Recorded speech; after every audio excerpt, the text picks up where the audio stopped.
আমি তো ভালোবাসি তোকে লিখেছেন সালমা চৌধুরী। মেঘ খানিক চুপ থেকে সন্দেহান কণ্ঠে বলে উঠল, মালা আপুর সাথে কত রাত আনলিমিটেড কথা বলেছেন বলতে পারবেন? মালা আপুর মতন আর কত মেয়ের জীবন নষ্ট করেছেন? আবির গম্ভীর কণ্ঠে বলল, রাতভর আনলিমিটেড কথা, তাও আবার মালার সাথে? আল্লাহ কোথায় আছো, আমায় উঠায় নাও। এই অবিশ্বাসের দুনিয়ায় আমি আর থাকতে চাই না। ঢং করছেন কেন? বলেননি কথা, অস্বীকার করতে পারবেন?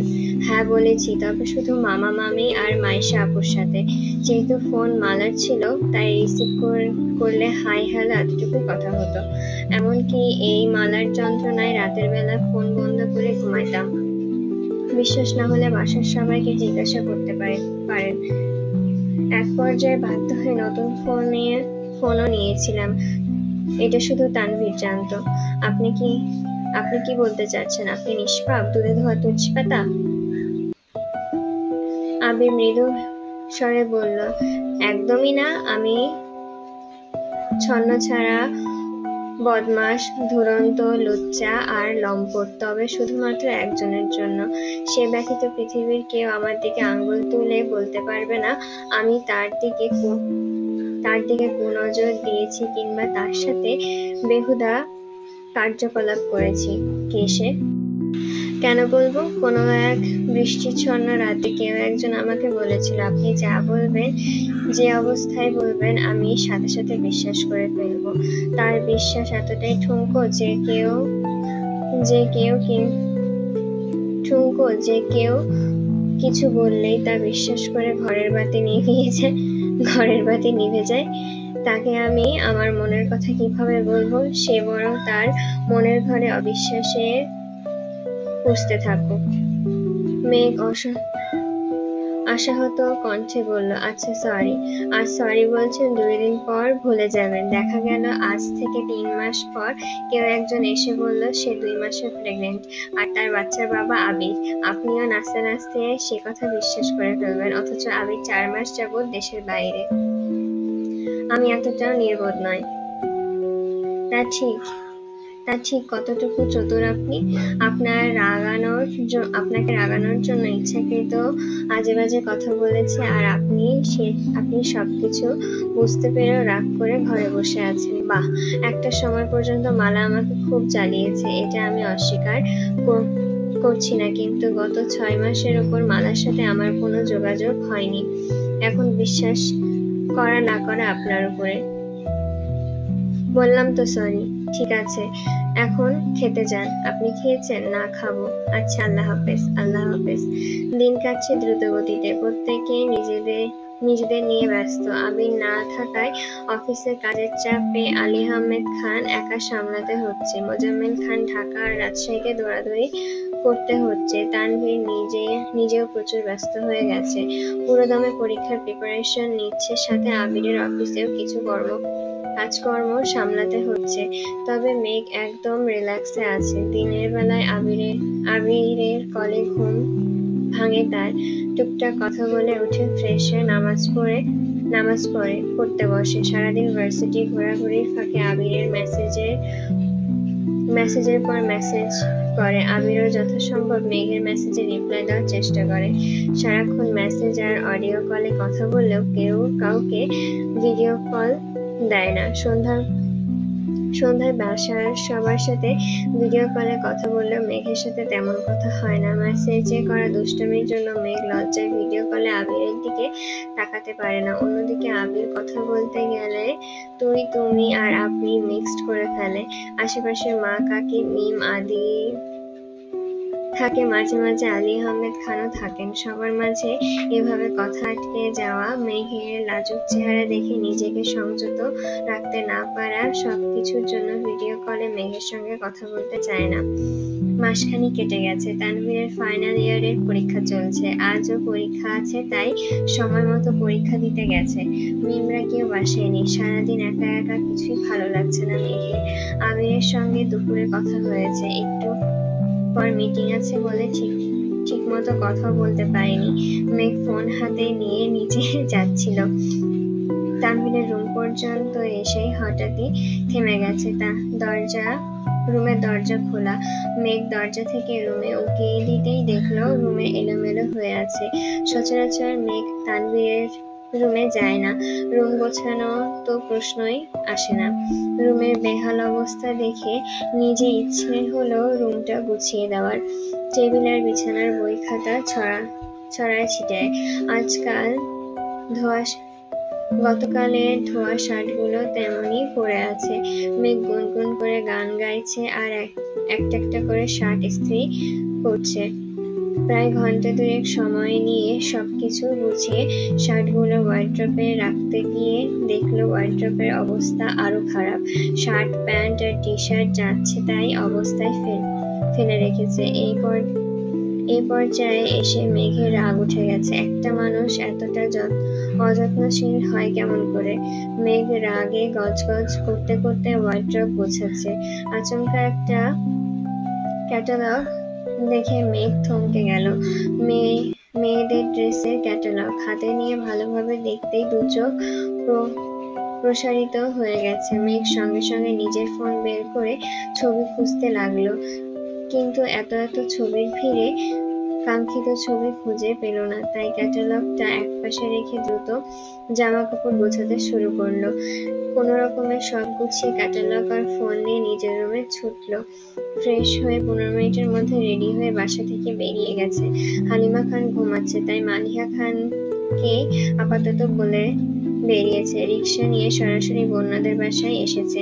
বন্যার বাসায়ও তেমন কেউ নেই। আপু আর আঙ্কেল অফিসে, বন্যার ভাইও খেলতে বেরিয়েছে।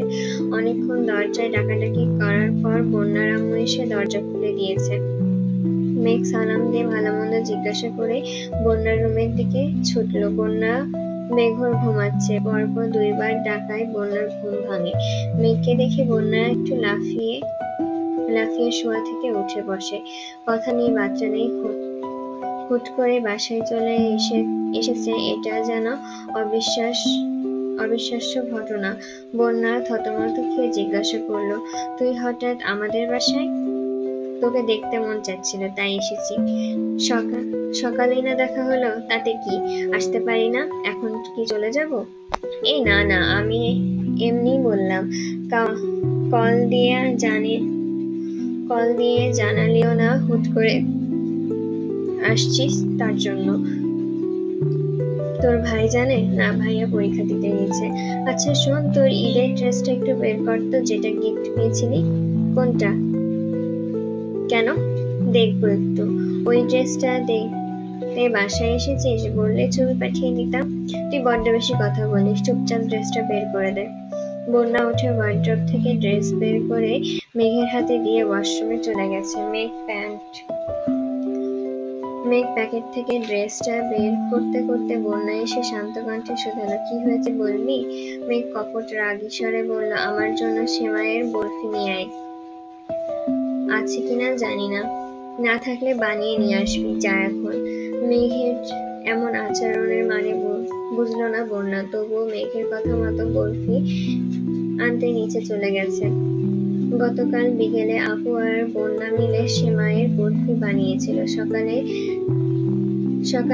সেখানে থেকে কয়েকটা মেঘের জন্য নিয়েছিল, কিন্তু মিষ্টি আর মিনহাজ দেখে ফেলায় মেঘের ভাগ থেকে ওদেরও ভাগ দিতে হয়েছিল। এদিকে মেঘ ড্রেসটা বিছানার উপরে ছড়িয়ে রেখে ব্যাগ থেকে সে ক্যাটালগটা বের করে ভালোভাবে পরখ করতে লাগলো। ক্যাটালগ আর ড্রেসের কালার ব্যতীত বিন্দুমাত্র পার্থক্য নেই। মেঘের ঠোঁট জুড়ে মুচকি হাসি, দীর্ঘ নিঃশ্বাস ছেড়ে অস্পষ্ট স্বরে বলে উঠল, ও আচ্ছা, বড়লোক বাপের ছেলেটা তবে আমার একমাত্র ভাই তানভীর খান ছিল। আমার চোখ ফাঁকি দিয়ে আমার বেস্ট ফ্রেন্ডকে গিফট পাঠানো?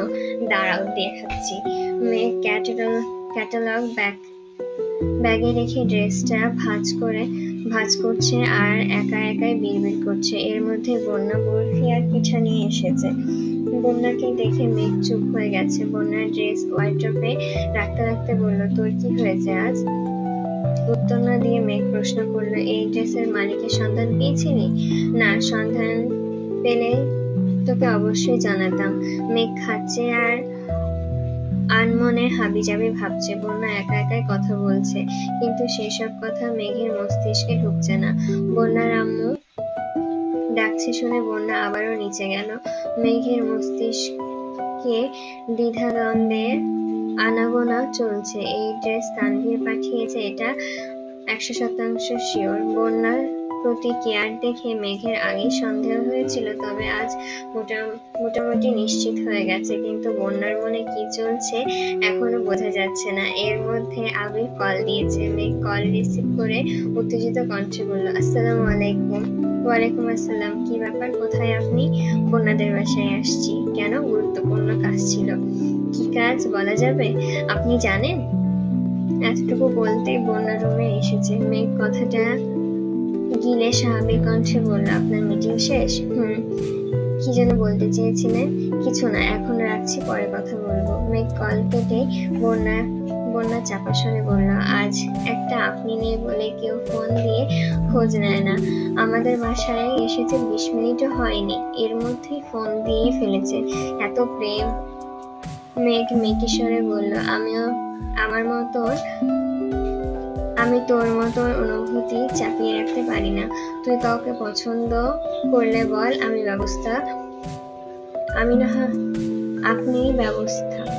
ব্যবস্থা না হয় আমি করে দেব।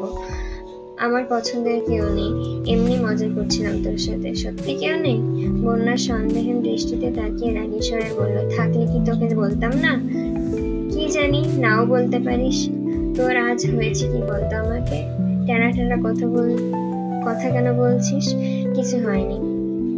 বন্যা আর মেঘ আরো কিছুক্ষণ আলাপচারিতা চালালো। মেঘ আজ তেমন কিছু বলতে পারছে না। বন্যাকে ভাবি বানানোর চিন্তা একান্তই মেঘের ছিল, কিন্তু তানভীর বন্যাকে পছন্দ করে এটা ভেবে মেঘ আশ্চর্য হচ্ছে। তার থেকেও বড় কষ্ট এটাই যে তানভীর আজ পর্যন্ত মেঘকে একটাবারও বলার প্রয়োজন মনে করেনি। তানভীর পরীক্ষার শেষে বাসায় ফিরে মেঘকে না পেয়ে সঙ্গে সঙ্গে কল দিয়েছে। মেঘ ওয়াশরুমে ছিল, তাই বন্যা কল রিসিভ করেছে। তানভীর উদ্বিগ্ন কণ্ঠে শোধালো, কই তুই? মেঘ আমাদের পাশে এসেছে। বন্যার কণ্ঠ শুনে তানভীর গলা ছেড়ে বলল, আশেপাশে বনু থাকলে ফোনটা দাও। আপনার বনু আশেপাশে থাকলে নিশ্চয়ই আমি ফোনটা রিসিভ করতাম না। মেঘ ওয়াশরুমে। ও, বের হলে আমাকে কল দিতে বলো। বন্যা পরীক্ষার কথা জিজ্ঞাসা করতে যাবে, এর মধ্যে কল কেটে দিয়েছে।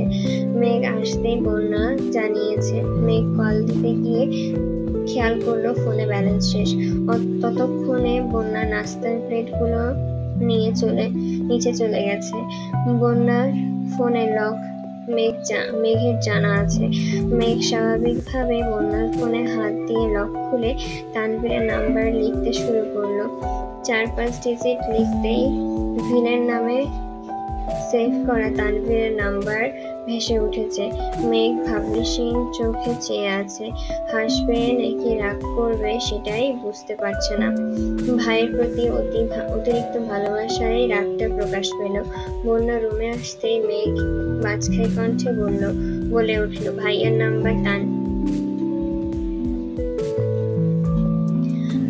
নাম্বার ভিলেন দিয়ে সেভ করেছিস কেন? এমনি।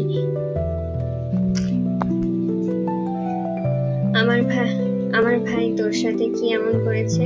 কিছুই করেনি তো কি আবার মনে চেয়েছে তাই এই নাম দিয়ে সেভ করেছে। মেঘ আর মনে ভেবে শক্ত কণ্ঠে শুধালো, আমার ভাইকে কি তোর সহ্য হয় না? আমার ভাইয়ের আচরণে বিরক্ত? ভাইয়া কি তোর সাথে বাজে ব্যবহার করেছে? মেঘের প্রশ্নের পিঠে প্রশ্ন করতে বন্যা কুঞ্চিত ভ্রুযুগল আরো বেশি কুঞ্চিত হলো। কিঞ্চিৎ চুপ থেকে বন্যা সুগভীর কণ্ঠে বলল, তোর ভাইকে সহ্য না হবার মতন কোনো কারণই নেই। আর না উনি আমার সাথে বাজে ব্যবহার করেছেন। সেদিন একটা মুভি দেখছিলাম, নায়ককে ভিলেন বলে ডাকে। নায়কটা তোর ভাইয়ের মতো দেখতে, তার জন্যই এই নাম দিয়ে সেভ করলাম। ফোন দিয়ে ডিলিট করে দিচ্ছি। মেঘে ঠোঁট জোরে জয়ের হাসি ফুটেছে, চক্ষু পল্লব ঝাপটে হাস্যোজ্জ্বল মুখে অবিশ্বাস্য কণ্ঠে বলে উঠল, নো প্রবলেম বেবি, ভালোবেসে দিয়েছ যখন পাল্টাতে হবে না। আমার ভাইয়ের ভিলেনরূপী নায়ক হলে তোমার কোনো আপত্তি নেই, আমার কোনো আপত্তি নেই। বন্যা চাপা স্বরে বলল, আমি এত কিছু ভেবে দিইনি, মাথায় এসেছে এমনি দিয়েছি। ভালোবাসা আবার কোথা থেকে আসলো? নির্বিকার ভঙ্গিতে শোধালো, তুই আমার ভাইকে ভালোবাসিস না? আচমকা মেঘের এমন প্রশ্নে বন্যা কেঁপে উঠল, পূর্ণ মনোযোগে মেঘের অভিমুখে তাকালো। কোনো উত্তর দিতে পারছে না, শরীর জুড়ে অজানা শিহরণ, মস্তিষ্কের প্রতিটা নিউরন তোলপাড় চলছে, দাঁতে দাঁত চেপে নিজেকে নিয়ন্ত্রণ করার চেষ্টা করছে। আগে হলে মুখের ওপর বলে দিত, না ভালোবাসি না, আজ চেয়েও যেন দুটো শব্দ বের করতে পারছে না। মনে হচ্ছে কেউ মুখ চেপে ধরে আছে, বুকের ভেতরে পিন পিন ব্যথা হচ্ছে। মেঘ স্থির দৃষ্টিতে তাকিয়ে চোখের পাতা পিটপিট করছে, ঠোঁটে মৃদু হাসি লেগেই আছে। বন্যা কাচুমাচু করে বলে উঠল, আমি ওনাকে নিয়ে এমন কিছু ভাবি না। মেঘ ঠোঁট চেপে হাসি থামিয়ে কিছুটা গম্ভীর কণ্ঠে বলল, তাহলে কাকে নিয়ে ভাবো সোনা? গলির মোড়ের মোখলেস মিয়াকে নিয়ে? মোখলেস মিয়া আবার কে? মনে নেই সেই দিন যে বলল বেটায় তোকে ভালোবাসে, বিয়ে করতে চায়? হোয়াট? কি? কিসের কি? হোয়াট অর্থ কি? বন্যা মুখ ফুলিয়ে শ্বাস ছেড়ে বলল, ফাজলামো করছিস? তুইও তো আমার ভাইয়ের জীবনে ফাজলামো করছিস। মানে? কিছু না, ভাইয়াকে কল দিচ্ছি, চুপ কর। বন্যার ফোন থেকে কল দেওয়ায় তানভীর রিসিভ করে ধীর কণ্ঠে বলল, বলো ভাইয়া, আমি মেঘ। হ্যাঁ বল। তোমার কি মন খারাপ? পরীক্ষা ভালো হয়নি? হয়েছে মোটামুটি। তুই যে আম্মুকে না বলে চলে গেলি, আম্মু টেনশন করছে। বড় আম্মুকে বলে এসেছি। বড় আম্মু বলেনি? বড় আম্মু বাসায় ছিল না, আম্মু কল দিয়েছে, তুই নাকি রিসিভ করিসনি। আমি ভেবেছি আম্মু বকা দিতে কল দিয়েছে, তাই রিসিভ করিনি। বাসায় কখন আসবি? মেঘ বন্যার দিকে তাকিয়ে মুচকি হেসে বলল, তুমি এসে নিয়ে যাও। আমি 4 ঘন্টা পরীক্ষা দিয়ে বাসায় এসেছি, কিছুক্ষণ হলো। এখন বের হওয়ার মতন এনার্জি নেই, তুই রিক্সা নিয়ে চলে আয়। আমি না হয় চলে আসবো, কিন্তু একজন যে এত কষ্ট করে তোমার জন্য রান্না করেছে, তুমি আসলে খাওয়াবে বলে। বন্যা তড়িৎ বেগে মেঘের মুখ চেপে ধরেছে। তানভীর ভ্রু কুঁচকিয়ে প্রশ্ন করলো, কেন? মেঘ বন্যার হাত সরিয়ে আস্তে করে বলল, বন্যা, ও তাকে রান্না করতে বারণ কর, আর তুই তাড়াতাড়ি বাসায় আয়। আমি কিছু বলতে পারবো না। বন্যা এত কষ্ট করে রান্না করছে, আর তুমি এমন আচরণ করছো। তুমি এসে আমায় নিয়ে যাবে, এটাই ফাইনাল। আর না হয় আমি এখানেই থেকে যাব। বাই। বন্যা অগ্নিদৃষ্টিতে তাকিয়ে বলল, আমি তোর ভাইয়ের জন্য রান্না করছি? না, কিন্তু এখন করবি। আমি পারবো না, আমার একমাত্র ভাই আসছে। যত্নের কোনো ত্রুটি থাকলে তোর আব্বু আম্মু আর বড় আপুকে ইচ্ছে মতো বিচার দেব, সাথে আমার স্পেশাল নাটক ফ্রি। এমন ভাবে বলছিস যেন আমি ওনার স্পেশাল কেউ, আর ওনার যত্ন নিতে আমি বাধ্য। মেঘ ব্যাগ নিয়ে বের হতে বলল, হয়ে যায় স্পেশাল কেউ?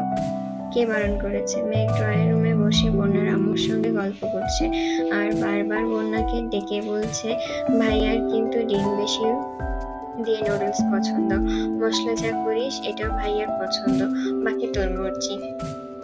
বন্যা হাতের কাছে যা পেয়েছে তাই রেডি করছে। কি অনেকক্ষণ পর তানভীর এসেছে। কলিং বেল বাজাতেই মেঘ ড্রয়িং রুম থেকে ডেকে উঠল, বন্যা দেখ তো কে এসেছে। বন্যার মা বলল, আমি দেখছি। না আন্টি, আপনি বসুন, বন্যা যাচ্ছে। অন্যান্য সময় হলে মেঘ নিজেই দরজা খুলতে ছুটত, কারণ বন্যাদের বাসার সবার সঙ্গে মেঘের সম্পর্ক খুব ভালো। বাসায় আসলে বন্যার থেকেও বেশি বাকিদের সাথে আড্ডা দেয়। বন্যা আর তানভীরকে পরীক্ষা করতে আজ মেঘ ইচ্ছে করে তানভীরকে বাসায় ডেকেছে। দরজা খুলে বন্যা মুগ্ধ চোখে তাকিয়ে আছে। তানভীর ভ্রু নাচাতেই বন্যা রীতিমতো বিষম খেয়ে উঠল। তানভীর নেভি ব্লু রঙের শার্ট, কালো প্যান্ট পরে ফর্মাল গেট আপ নিয়ে এসেছে। বন্যা কাশতে কাশতে সালাম দিতে ভুলে গেছে। তারপরও তানভীর কপাল গুটিয়ে বলল, পানি খাও, ঠিক হয়ে যাবে। বন্যা দ্রুত ভিতরে চলে গেছে। মেঘ আর চোখে ভাইকে দেখে ভরকালো। ভাইয়ের এমন গেট আপ দেখে আশ্চর্যের চূড়ায় পৌঁছে গেছে। তানভীর মেঘের পাশে সোফায় বসলো। মেঘ কুচকে তানভীরকে দেখেই যাচ্ছে। মেঘ বিস্ময়ের সময় জানতে চাইল, আমরা কি বউ দেখতে এসেছি? তানভীর ভ্রু কুচকিয়ে সূক্ষ্ম নেত্রে তাকিয়ে বলল, কেন এভাবে এসেছো? কেন ভালো লাগছে না? অনেক বেশি ভালো লাগছে, কিন্তু এই গেট আপে কেন এসেছো? ধোয়া শার্টগুলো সবই ইস্ত্রি করে রেখেছিস, তাই ভাবলাম ফর্মাল গেট আপে আসলে তোর ভালো লাগবে। মেঘ সন্ধিহান দৃষ্টিতে তাকিয়ে মেকি স্বরে বলল, আমার ভালো লাগবে তাই? অন্য কোনো কারণ নাই? আর কি কারণ থাকবে? এর মধ্যে বন্যা 2 কাপ চা নিয়ে এসেছে। বন্যা 1 কাপ চা হাতে নিতে নিতে ঝটপট বলল, ভাইয়া চিনি কম খাই, তোকে বলতে মনে নেই। বন্যা মৃদু হেসে বলল, চিনি কমই দিয়েছি। বন্যা এবার তৃতীয় দফা আশ্চর্য হলো, কি হচ্ছে এসব? মেঘ নিজেই নিজের কপাল চাপড়ে মনে মনে বলল, ছি, এত বেকুব মানুষও হয়। আবির ভাই ঠিকই বলে, আমি আসলে নির্বোধ। আমি তাদের মিলানোর জন্য ঝড় তুফানের সঙ্গে যুদ্ধ করছি, এদিকে তারা অলরেডি মনে মনে দুজনের প্রেমে হাবুডুবু খাচ্ছে। বাহ, অসাধারণ। তানভীর চা খাচ্ছে। বন্যা রান্নাঘরের দরজা থেকে নিপুণ দৃষ্টিতে তানভীরকে দেখছে। ফর্মাল ড্রেসে সব ছেলেদেরই অন্যরকম সুন্দর লাগে।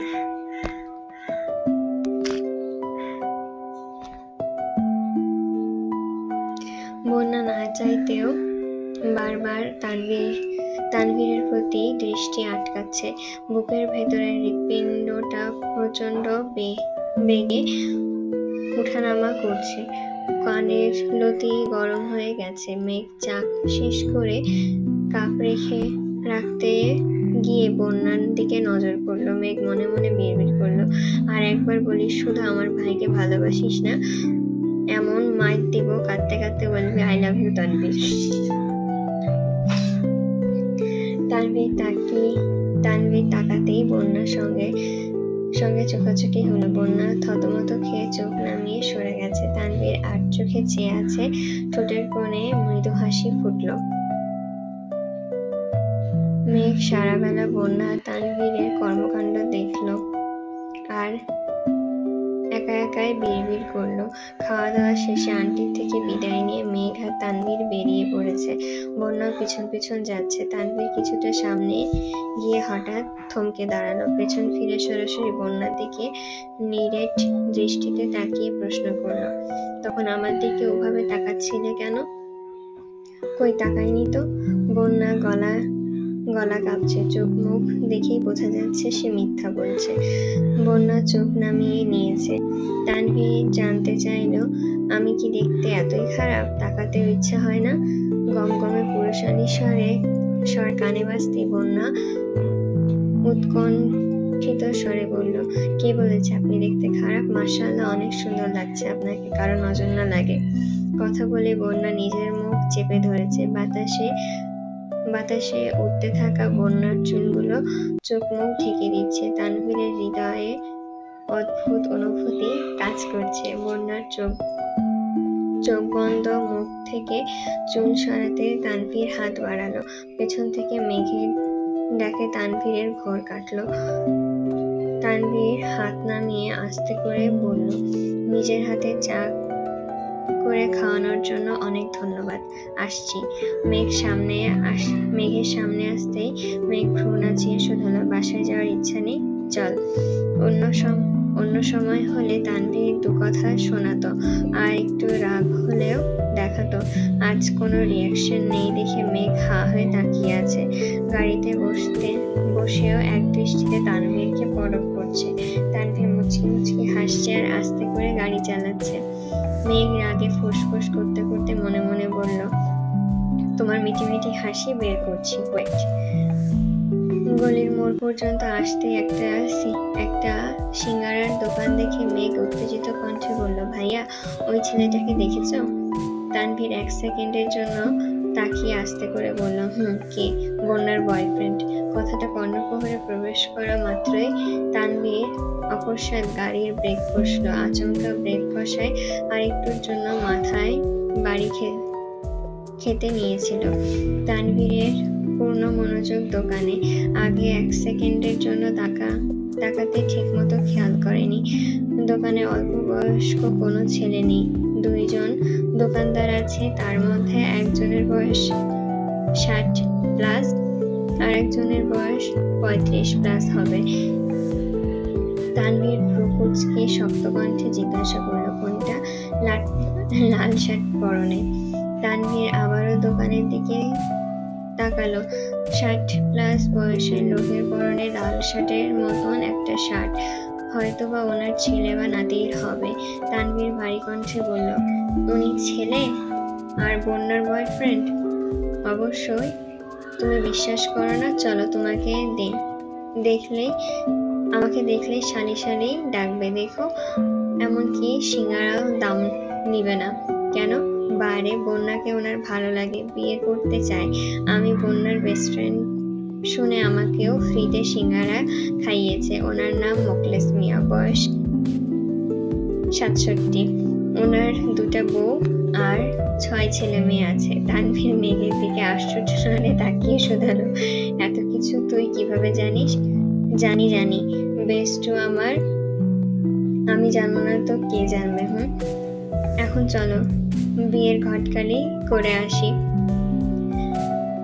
ভাইয়া যদি এসব কর্মকাণ্ডর কথা জানতে পারে তাহলে তোর খবরই আছে। রাস্তায় রাস্তায় ঘুরে তুই মোখলেস মিয়ার বিয়ের ঘটকালি করছিস। মেঘ কাঁদো মুখে বলল, আমার বেস্টুর বিয়ে হোক, তুমি কি চাও না? তাই বলে ওনার চোখে বন্যার প্রতি ভালোবাসা দেখেছি আমি। তানভীর গাড়ি স্টার্ট দিতে দিতে বিড়বিড় করলো, বন্যার প্রতি কারোর চোখে ভালোবাসা উতলে পড়লে সেই চোখই কানা করে ফেলবো। মেঘ বলে উঠলো, বিড়বিড় করে কি বলছো? কিছু না। বন্যার বিয়েতে আমি কিন্তু লেহেঙ্গা পরবো, আর লেহেঙ্গাটা তুমি কিনে দিবা। তানভীর গাল ফুলিয়ে শ্বাস ছেড়ে তপ্ত কণ্ঠে বলল, মুখটা বন্ধ রাখ, নয়তো রাস্তায় ফেলে যাব। মেঘ ঠোঁট বাঁকিয়ে হাসছে আর মনে মনে বলছে, লাগছে, একদম কলিজায় লাগছে। তানভীর পুরো রাস্তা গাল ফুলিয়ে রেখেছে। মেঘ তানভীরকে জ্বালানোর জন্য বন্যাকে কল দিল। বন্যা কল রিসিভ করতেই মেঘ বলল, দুলাভাইয়ের মনটা বোধহয় খারাপ, তুই একটু দেখা করে যাস। তানভীর আবারও ব্রেক কষল। অগ্নি দৃষ্টিতে মেঘের দিকে তাকিয়ে আছে। মেঘ আর চোখে তানভীরের ভাব দেখে অন্যদিকে মুখ ঘুরিয়ে নিয়েছে। বন্যা হুঙ্কার দিয়ে উঠল, দুলাভাইকে আবার? মোখলেস দুলাভাইয়ের কথা বলছি। রাখ ফোন। বন্যা কেটে দিয়েছে। মেঘ তানভীরের দিকে তাকিয়ে দাঁত কেলিয়ে হেসে বলল, যাবে? তানভীরের রক্তাভ 2 চোখ।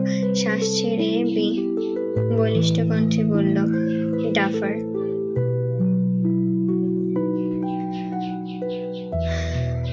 মেঘ ঠোঁট বেঁকিয়ে ভেঙচি কেটে শান্ত স্বরে জবাব দিল, আর তুমি ডাফারের ভাই।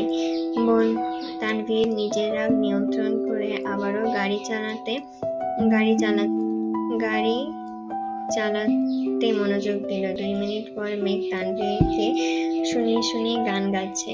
ফুল ফোটে শাখায় শাখায়, ব্যথা ধরে বুকে, কি প্রেমেতে মন মাতাইলা, অশ্রু ঝরে চোখে। আমার আসমান করে আন্ধার, সুখের নিদ্রা হবে কি তোমার বন্ধু আমায় ছাড়া। তানভীর রাগান্বিত কণ্ঠে হুঙ্কার দিল, চুপ থাকতে বলেছি।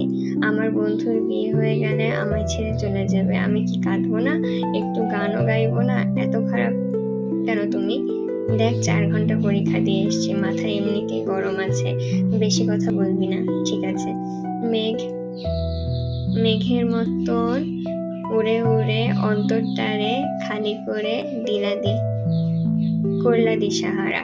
তানভীর তাকাতে মেঘ মুখ চেপে বলল, আমার কি দোষ? আমার কোনো দোষ নাই, নিজে থেকে গান বের হচ্ছে। তানভীর কয়েক সেকেন্ড তাকিয়ে থেকে ও ভগ্ন হৃদয় নিয়ে গাড়ি চালাতে মনোযোগ দিল। বাসায় ঢুকতে আলী আহমেদ খানের সঙ্গে দেখা। আলী আহমেদ খান হাসি মুখে জিজ্ঞাসা করলেন, 2 ভাই বোন সেজেগুজে কোথায় গিয়েছিলে? আমার বান্ধবীর বাসায় গিয়েছিলাম, আর ভাই আমাকে আনতে গিয়েছিল। ঠিক আছে, যাও। মেঘ ব্যাগ ঘোরাতে ঘোরাতে ভেতরে চলে গেছে। তানভীর চাবি রেখে সরাসরি নিজের রুমে চলে গেছে। মাগরিব পরপরই আবিরের কল এসেছে। মেঘ কল রিসিভ করতে আবির জিজ্ঞাসা করলো, বাসায় এসেছিস? জি। কি করছিস? আপনাকে একটা কথা বলার ছিল। হ্যাঁ বল।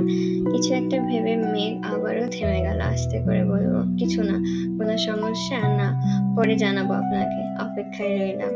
মেঘ 2 ঘন্টা 2 পর নিচে এসেছে।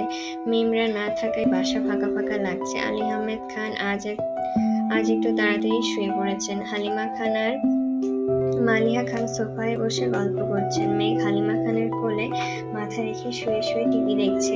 তানভীর সন্ধ্যা থেকে বাসায় নেই।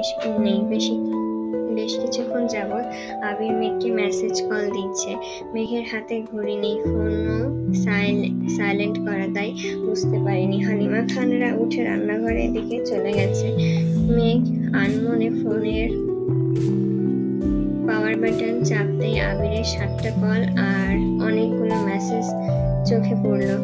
মেঘ লাফিয়ে উঠে তড়িঘড়ি করে আবিরকে কল দিল, আর বারবার ওয়ার্নিং দেওয়া সত্ত্বেও ঘড়ি রুমে রেখে নিচে এসে রিল্যাক্সে টিভি দেখছে।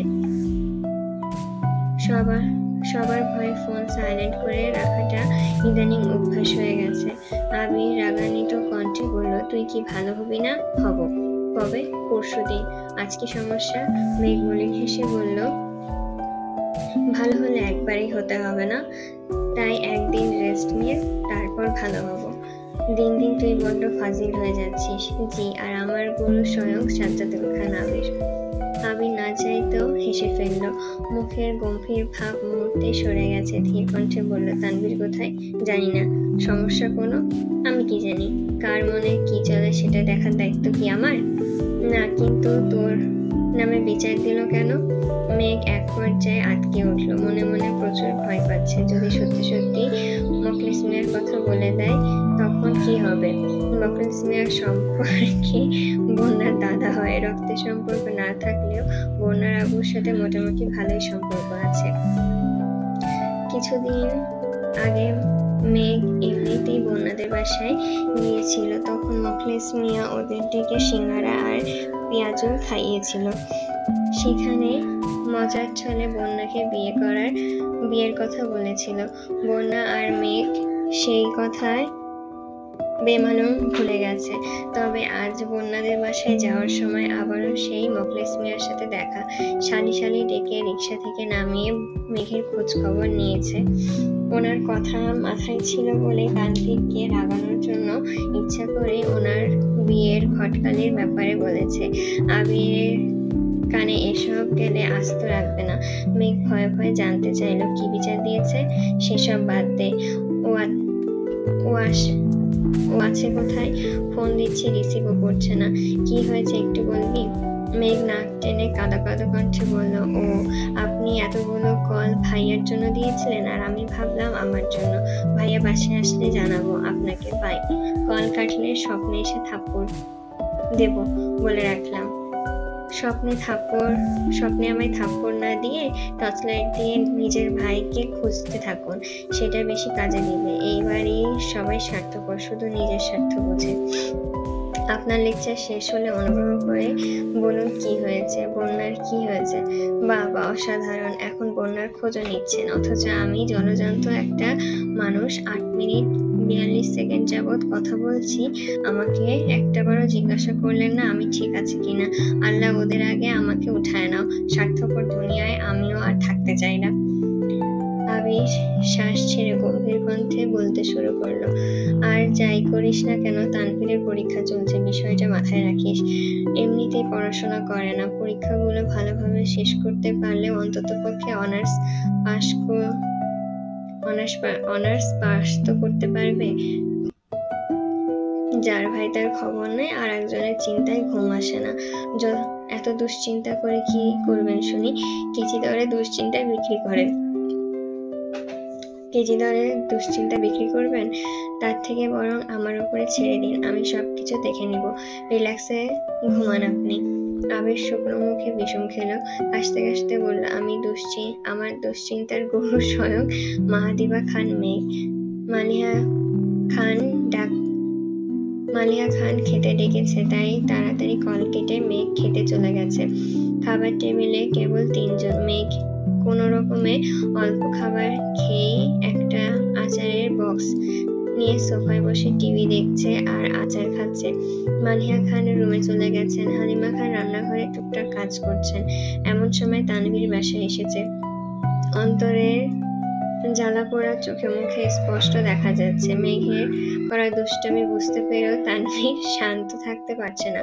তানভীরকে দেখে হালিমা খান রান্নাঘর থেকে বলে উঠলেন, তুই কি একটু শান্তি দিবি না আমাকে? পরীক্ষা দিয়ে আসছিস, কিছু খাসনি, তোদের নিয়ে আর কত টেনশন করব। তানভীর এক পলক তাকিয়ে মাথা নিচু করে চলে যাচ্ছে। মেঘ তানভীরকে দেখে উচ্চস্বরে বলে উঠল, আম্মু তুমি রিল্যাক্সে থাকতে পারো।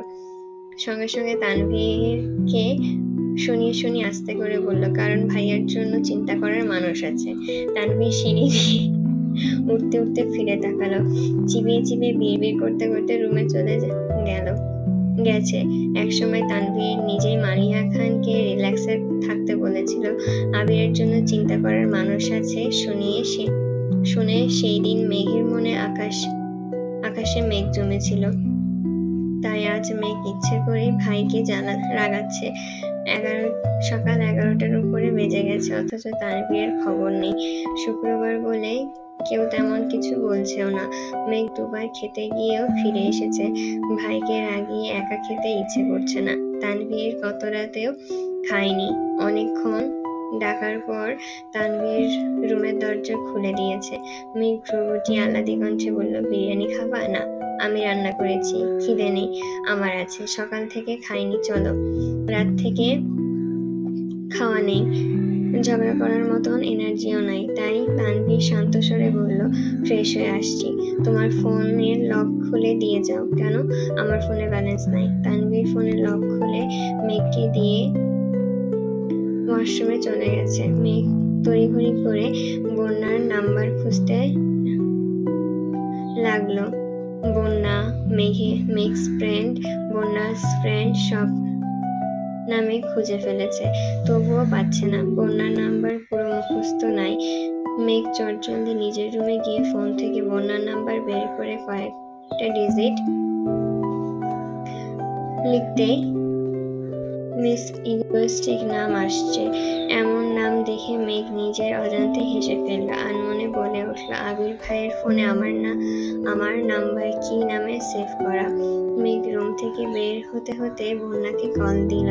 বন্যা রিসিভ করে স্বাভাবিকভাবে সালাম দিল। মেঘ মুড অফ করে বলল, ওয়ালাইকুম আসসালাম, কেমন আছেন? জি ভালো। তুই ওনার নাম্বার থেকে ফোন কেন দিয়েছিস? মেঘ শীতল কণ্ঠে বলল, ভাইয়া অসুস্থ হয়ে গেছে। বন্যা উদ্বিগ্ন কণ্ঠে শুধালো, কি হয়েছে ওনার? তোদের বাসায় চা খেতে গিয়ে একটা 1 গ্রামের পিঁপড়া খেয়ে ফেলেছে। পিঁপড়াটা যেতে যেতে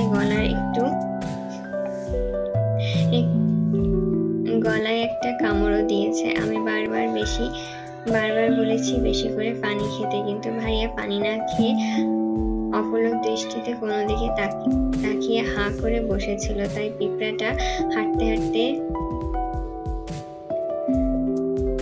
বসেছিল যাতে পিঁপড়াটা হাঁটতে হাঁটতে বেরিয়ে আসে, কিন্তু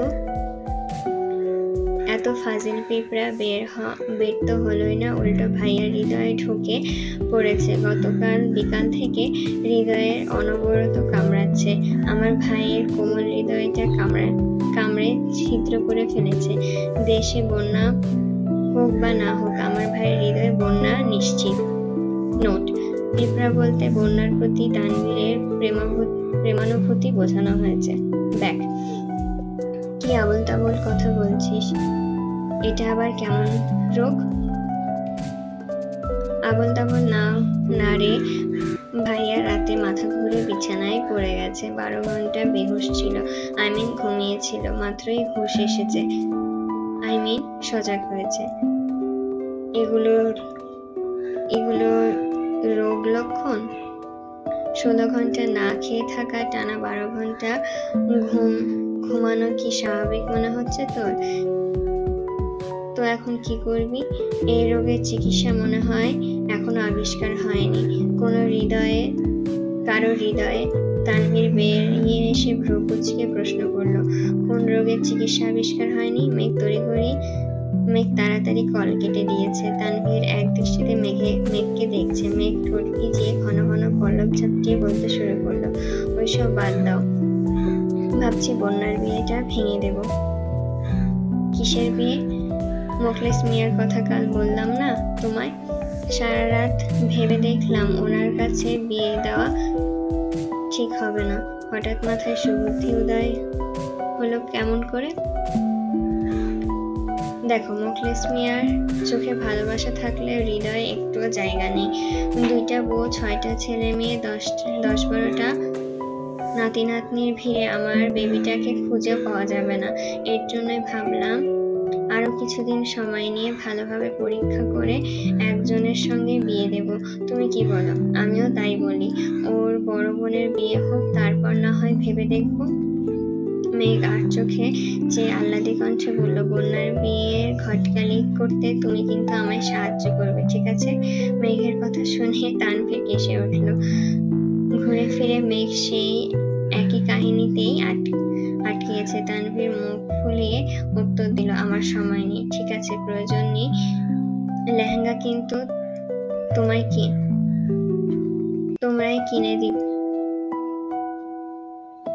কিনে দিতে হবে, এটা মনে রেখো। আর যে সে লেহেঙ্গা কিনবো না। বন্যা আর আমার লেহেঙ্গার ডিজাইন সেম হতে হবে। আচ্ছা, এখন চল খেতে যাই, চলো।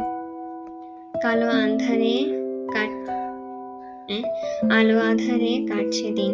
কেবল 1 সপ্তাহের মধ্যে মেঘের পরীক্ষা করা শেষ। তানভীর যে বন্যাকে ভালোবাসে সেটা তানভীরের আচরণ আর কথাতেই স্পষ্ট বোঝা যায়।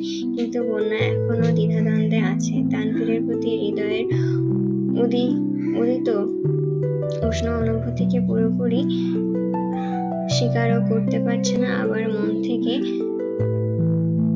বাদও দিতে পারছে না। মেঘ তবুও হাল ছাড়ছে না। আবিরের বেঁধে দেওয়া সময়ের 50 দিন কেটে গেছে।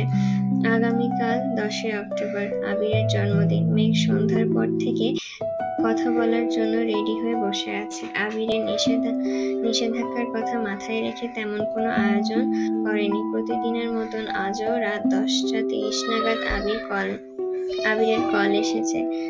সব কাজ শেষ করে শুয়ে মেঘের সঙ্গে কিছুক্ষণ কথা বলে ঘুমানোটা আবিরের বাজে অভ্যাস হয়ে গেছে। অন্যান্য দিন কিছুক্ষণ কথা বলে মেঘ কল কেটে দেয়, তবে আজ তার ব্যতিক্রম। 2 মিনিট কথা বলে 2 জন 5 মিনিট নীরবতা পালন করে, কিন্তু কেউ কল কাটে না। মেঘের মন খারাপ হবে ভেবে আবির হাজার ব্যস্ততায় থাকলেও সচরাচর মেঘের কল কাটে না। এমনকি মুখ ফুটে বলেও না সে ব্যস্ত আছে। আজও তেমনটাই ঘটছে। বাংলাদেশের সঙ্গে সময়ের পার্থক্য মোটামুটি 2 ঘন্টা হওয়ায় এখনো এখানে 11:45 বাজে। সেখানে স্বাভাবিকভাবেই রাত 1:45 বেজে গেছে। মেঘ আপন মনে গল্প করছে আর আবির মনোযোগ শ্রোতার মতন মেঘের সব কথা শুনছে। প্রয়োজনে নিজে অল্প স্বল্প উত্তর দিচ্ছে। রাত ঠিক 12টা বাজতে মেঘ মলিন কণ্ঠে বলতে শুরু করলো, আপনি আমার চঞ্চল হৃদয়ের এক টুকরো সিদ্ধি।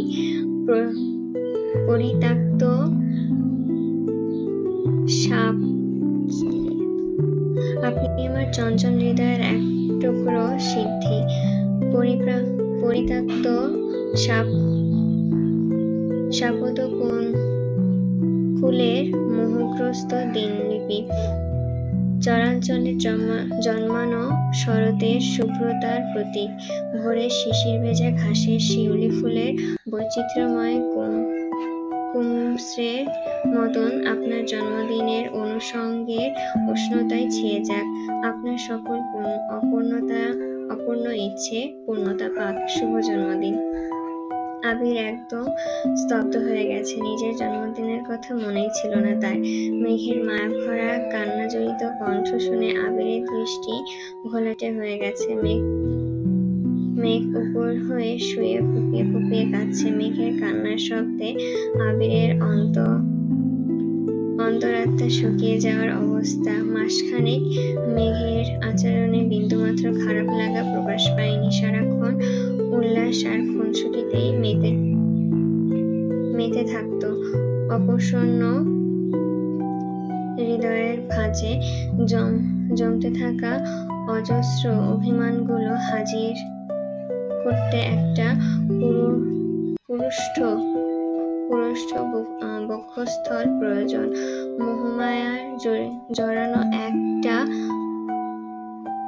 বিশ্বস্ত বুক। মেঘের কান্নার শব্দে দিশাহারা আবির শীতল কণ্ঠে শোধালো, এ স্প্যারো, এভাবে কাঁদছিস কেন? মেঘ বালিশে মুখ গুজে কান্নার আড়াল করার চেষ্টা করছে। আবির নেশাক্ত কণ্ঠে আবদার, ভিডিও কল দিই? মেঘ তড়িঘড়ি করে শোয়া থেকে উঠে বসে ভেজা কণ্ঠে কাঁপা কাঁপা গলায় বলল, না, আমার জন্মদিনে সামান্যতম আবদার করার অধিকার যদি আমার না থাকে তবে এই জন্মদিন আমি সারা জীবনের জন্য ব্যান্ড করব। মেঘ আস্তে করে বলল, ব্যান্ড করতে হবে না, দিচ্ছি কল। আবির ঠোঁট কামড়ে মুচকি হাসলো। মেঘ চোখ মুছতে মুছতে ভিডিও কল দিল। রুম অন্ধকার থাকায় স্পষ্ট দেখা না গেলেও ফোনের ক্ষুদ্র আলোয় মেঘের ধপধপে ফর্সা মুখ, ঝলমল করা ভেজা চোখ আর লাল হয়ে থাকা নাকের ডগা স্পষ্ট দেখা যাচ্ছে। আবির নীরের দৃষ্টিতে তাকিয়ে আদর মাখা কণ্ঠে বলল, এবার বলুন আমার আবেদনময়ী আবদার কি? আবিরের সূক্ষ্ম নেত্রে চাহনিতেই মেঘ ঘায়েল হয়ে যাচ্ছে। বুকের ভেতরে তাণ্ডব চলছে, শ্বাস প্রশ্বাস এলোমেলো। মেঘের দু চোখের পানিতে টইটুম্বুর হয়ে আছে, কেবল অশ্রু গড়িয়ে পড়ার অপেক্ষা। বুক খুঁড়ে আসা কান্না গিলে মেঘ দুর্বল কণ্ঠে জানালো, আপনাকে আমার সামনে দেখতে চাই। আবির মুচকি হেসে বলল, তারপর? আপনি কবে আসবেন আর কতদিন? আপনার কি একবারের জন্য আমার কথা মনে হচ্ছে না? কেন বোঝেন না আপনি? খুব মিস করি আপনাকে। কঠিন বাস্তবতায় খোলসবন্দি করে রাখা নিজের অনুভূতিগুলো দীর্ঘ নিঃশ্বাসে আড়ালে লুকিয়ে আবির কোমল কণ্ঠে বলল, আমি অবুঝ নই মেঘ। মেঘ আপন কণ্ঠে আবারও শোধালো, আসবেন কবে আপনি? সেটা আমার থেকে ভালো আপনার জানার কথা। আপনি বলুন। আরো 100 দিন। আমি বোধহয় মরেই যাব। আবির অগ্নিদৃষ্টিতে তাকাতে মেঘ ভয়ে চোখ নামিয়ে নিয়েছে। আবিরের রুমে আলো জ্বলছে, এয়ার কন্ডিশনার অন থাকা সত্ত্বেও আবিরের শরীর ঘামছে। টেবিল থেকে একটা অপ্রয়োজনীয় কার্ড হাতে নিয়ে বাতাস করছে। মেঘ গভীর মনোযোগ দিয়ে আবিরকেই দেখছে। হাত দিয়ে বাতাস করার কারণে ফোন কিছুটা দূরে সরিয়েছে। মেঘের নজর লম্বস বুকে পড়তেই লজ্জায় চোখ সরিয়ে নিয়েছে। আবির রুমে ছাদের দিকে তাকিয়ে আনমনে কিছু ভাবছে। মেঘ পলক ঝাপটে আবারও তাকালো। এবার নজর পড়ে থুতনির নিচে থাকা একটা কালো তিলের দিকে। শেভ করার কারণে দাড়ির আড়ালে লুকিয়ে থাকা তিলটা আজ একটু বেশি ঝলমল করছে। মেঘ সেদিকে তাকিয়ে মুচকি হেসে ঘোরে ডুবে গেছে। আবির নেশাক্ত কণ্ঠে বলল, এই যে প্রলয়নকারীর কতবার বলবো এভাবে তাকালে कुछ कुछ होता है तुम नहीं समझोगे হবে। আচ্ছা, कुछ कुछ होता है तुम नहीं समझोगे। মেঘ লাজুক হেসে চোখ ঘোরাতেই চেঁচিয়ে উঠল, আপনার পেছনে কে? মেঘের চেঁচানোতে আবিরও লাফিয়ে উঠেছে। আশপাশে তাকিয়ে শক্ত কণ্ঠে বলল, কোথায় কে? আমি দেখছি কে জানি চলে গেল ওখান থেকে। রুমে কেউ নেই, পর্দা নড়ছে, সম্ভবত ওটাই চোখে পড়েছে। আপনি আমায় মিথ্যা কথা বলছেন? রুমে নিশ্চয়ই কেউ আছে। আপনি যে একদিন বলেছিলেন আপনার বউ আছে, সে কি আপনার রুমে? এই একদম চুপ, কথায় কথায় চরিত্রে দাগ দিবি না, বলে দিলাম। আমার চরিত্র বেলি ফুলের মতন সুগন্ধময় আর পবিত্র। ক্যামেরা ঘোরাচ্ছি, নিজের চোখে দেখ। আবির ক্যামেরা ঘুরিয়ে সম্পূর্ণ রুম ঘুরিয়ে দেখিয়েছে। সবশেষে মেঘ মলিন হেসে বলল, আচ্ছা মানছি। মনের ভেতরে শুধু সন্দেহ আর সন্দেহ। গরম পানি খেয়ে অবিশ্বাসের চারাগুলো মেরে অন্ততপক্ষে কিছু সংখ্যক বিশ্বাসের চারা রোপণ করিয়েন। ঘুম পাচ্ছে, ঘুমান। বেশ কিছুদিন কেটে গেছে। মেঘ আজ সকাল সকাল ভার্সিটিতে এসে বসে আছে। বন্যা আসতে ছুটে গিয়ে খুশিতে গদগদ হয়ে একটা কিটক্যাট চকলেট ধরিয়ে দিল। বন্যা অবাক চোখে তাকিয়ে প্রশ্ন করল, এত খুশি কেন আজ? মেঘ একটা চকলেট ছিঁড়ে খেয়েছে। মেঘের দেখা দেখে বন্যা নিজের চকলেট খুলতে শুরু করলো। মেঘ আর বন্যা পাশাপাশি হাঁটছে। মেঘ আচমকা বলে উঠল, শুক্রবার ভাইয়ার জন্য বউ দেখতে যাব। সঙ্গে সঙ্গে বন্যার পা থেমে গেছে, গলায় চকলেট আটকে গেছে। নির্বাক চোখে তাকিয়ে আছে। মেঘ পিছনে ঘুরে স্বাভাবিক কণ্ঠে বলল, ক্লাসে চল, মেয়েটাকে দেখাচ্ছি। বন্যার চেহারায় বিষণ্ণতার ছাপ। অর্ধেক খাওয়া চকলেট পুনরায় মেঘকে ফেরত দিয়েছে। বেঞ্চে বসতেই মেঘ একটা মেয়ের ছবি বের করে দিয়েছে। বন্যা না তাকিয়ে চাপা স্বরে বলল, আমাকে দেখাচ্ছিস কেন?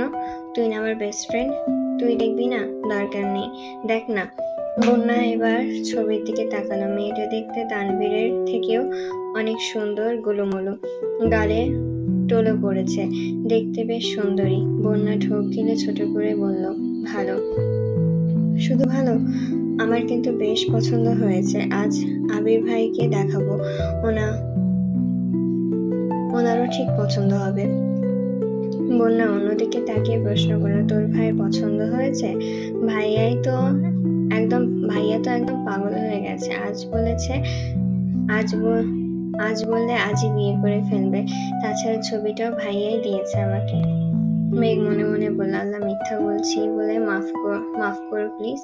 বন্যা ভ্রু কুঁচকিয়ে মেঘের দিকে কিছুক্ষণ তাকিয়ে থেকে গলা খাকারি দিয়ে বলল, ভালোই তো, তুই তো ভাবি পেয়ে গেছিস।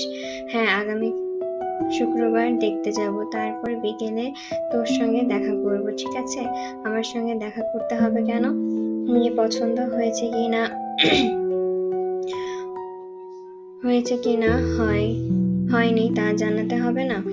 তার প্রয়োজন নেই, বিয়ে হলে নিশ্চয় শুনবো। বন্যা গাল ফুলিয়ে, গলা কাঁপছে, কথা বলতে পারছে না। মেঘ আর চোখে তাকিয়ে বন্যার হাবভাব দেখে উত্তেজিত কণ্ঠে বলল, তুই বস, আমি আবির ভাইয়ের সাথে কথা বলে আসছি। বন্যা ব্যাগ মুখে গুজে বসে আছে। মেঘ ফোন নিয়ে বেরিয়ে গেছে। 10-15 মিনিট পর মিষ্টি আর মিনহাজদের সঙ্গে রুমে এসেছে। বন্যা তখনও মুখ গুজেই বসে আছে। মিষ্টি ডাকতেই বন্যা মুখ তুলে তাকালো। চোখ মুখ লাল হয়ে আছে। বন্যা বরাবরই আবেগ চেপে রাখে, তার রাগ অভিমানের বহিঃপ্রকাশও তেমন ঘটে না, কিন্তু আজ যেন বন্যার অন্য রূপ ভেসে উঠেছে। মিষ্টি মাঝখানে বসেছে, মেঘ আর বন্যার দুপাশে। বন্যার দৃষ্টি জানালার দিকে, এক দৃষ্টিতে বাইরে তাকিয়ে আছে। মেঘ মিষ্টিকে একটা একটা করে ড্রেস দেখাচ্ছে। তানভীরের বিয়ের উপলক্ষে অনলাইনে লেহেঙ্গা শাড়ি পছন্দ করছে। বন্যা সেসব না দেখেও সবকিছু ঠিকই কানে যাচ্ছে। এক পর্যায়ে মিষ্টি বলল, আবির ভাই না বড়, আবির ভাইয়ের বিয়ে রেখে তানভীর ভাইকে বিয়ে করাবে? আবির ভাইয়ের বউ ফিক্সড, মানে আমি তো ফিক্সডই। এখন শুধু দেশে ফেরার অপেক্ষা। এর মধ্যে ভাইয়ের জন্য মেয়ে ঠিক করে রাখবো, প্রয়োজনে আংটি পরিয়ে রাখবো। তারপর দুই ভাই বোন একসঙ্গে বিয়ে করব। আমিও বাসাতেই থাকবো, ভাইয়াও বাসাতেই থাকবে, শুধু নতুন ভাবির আগমন ঘটবে। মিষ্টি বন্যার দিকে তাকিয়ে বলল, তুই না বলেছিলি বন্যাকে ভাবি বানাবি? তখন মজা করেছিলাম। কোথায় আমাদের ব্রিলিয়ান্ট বন্যা আর কোথায় আমার বেপরা ভণ্ড ভাই তানভীর? দুইজনকে মানাবে নাকি? কোনো কিন্তু না। বন্যার সামনে আবার এসব কথা বলিস না। তুই জানিস না বন্যা এসব শুনতে ভালো লাগে না। আমার ভাইকে বন্যা এক চোখেও সহ্য করতে পারে না। সেখানে আমার ভাইকে বিয়ে করার প্রশ্নই আসে না। চুপ কর। বন্যা নির্বাক চোখে মেঘের দিকে তাকিয়ে আছে। মেঘের চোখে মুখে উজ্জ্বলতার ছিটাফোঁটাও নেই। সিরিয়াস মোডে কথাগুলো বলছে। বন্যার অন্তর জ্বলছে, চোখ রক্তাভ হয়ে আছে, টলমল করছে চোখ। যে কোনো মুহূর্তে বাঁধ ভাঙা কান্না শুরু হবে। বন্যা দাঁড়িয়ে আস্তে করে বলল, সাইড দে। কোথায় যাবে? ওয়াশরুমে। ক্লাস শেষে বেরিয়ে আসতেই তানভীরের সঙ্গে দেখা। মেঘি মেসেজ করে আসতে বলেছে। ইদানিং অফিসে যাওয়ার কারণে তানভীরের ড্রেস আপেও বেশ পরিবর্তন এসেছে। আজ একটা চেক শার্ট ইন করে পরেছে, চোখে সানগ্লাস, হাতে বন্যার দেওয়া সেই ঘড়িটা। বন্যা এক পলক তাকিয়ে সঙ্গে সঙ্গে চোখ সরিয়ে নিয়েছে। আজ সালাম পর্যন্ত দেয়নি। কাছাকাছি আসতেই তানভীর সালাম দিল। বন্যার উত্তর দিচ্ছে না দেখে মেঘি সালামের উত্তর দিল। তানভীর বন্যাকে উদ্দেশ্য করে বলল, কেমন আছো? বন্যা নির্বিকার ভঙ্গিতে দাঁড়িয়ে আছে। মেঘ নিজের ব্যাগটা গাড়িতে রেখে আহ্লাদী কণ্ঠে বলল, ভাইয়া আমি ওদের সঙ্গে একটু কথা বলে আসি, তোমরা দাঁড়াও। মেঘ দ্রুত সরে গেছে। তানভীর এক দৃষ্টিতে বন্যাকে দেখছে। বন্যার উত্তর না পেয়ে দ্বিতীয়বার প্রশ্ন করল, তোমার কি কানের সমস্যা? কথা শোনো না? বন্যা চোখ তুলে তাকাতেই তানভীরের বুকে ভেতরটা ছ্যাদ করে উঠল। বন্যার ফ্যাকাশে চোখ মুখ দেখে উদ্বিগ্ন কণ্ঠে শুধালো, কি হয়েছে তোমার? তুমি কি অসুস্থ? না, ঠিক আছি।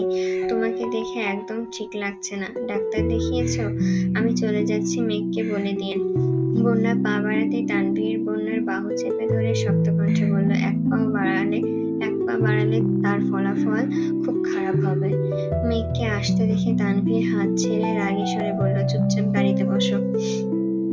মেঘ এসে স্বাভাবিক কণ্ঠে বলল, ভাইয়া বন্যাকে মোখলেস দুলা ভাইয়ের দোকান পর্যন্ত নামিয়ে দিও প্লিজ। তানভীর আর বন্যা দুইজনে অগ্নি দৃষ্টিতে তাকালো। মেঘ ফিক করে হেসে বলল, উপস সরি, মোখলেস দুলা ভাই না, মোখলেস দাদা।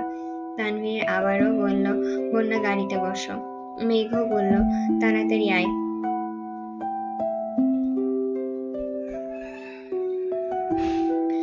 ভাইয়া আমার। তানভীর গাড়ি চালাচ্ছে। মেঘ বন্যাকে এক এক করে জামা দেখাচ্ছে।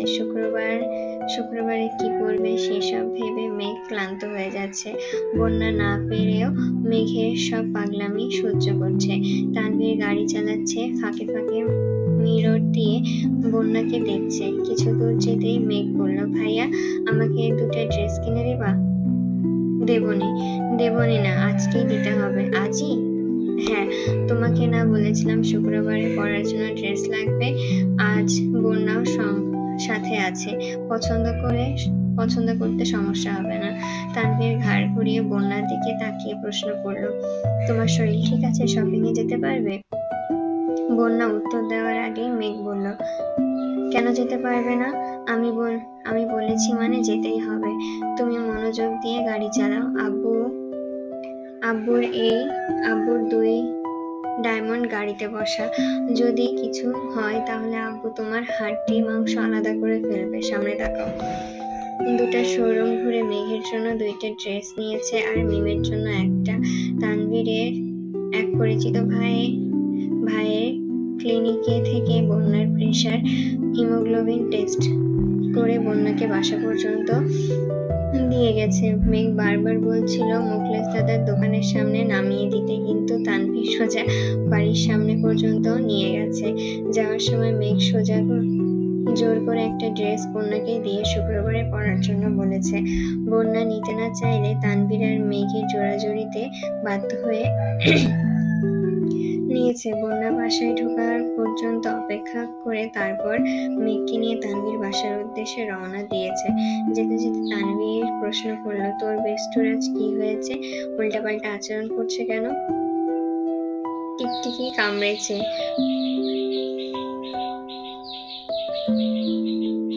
টিকটিকি খামচি মেরেছে, এর জন্য মাথা টিকটিকি খামচি দেয়? মেঘ ভ্রু কুঁচকে উত্তর দিল, আরে বাবা স্বপ্নে দিয়েছে, স্বপ্নে সব সম্ভব, বুঝছো?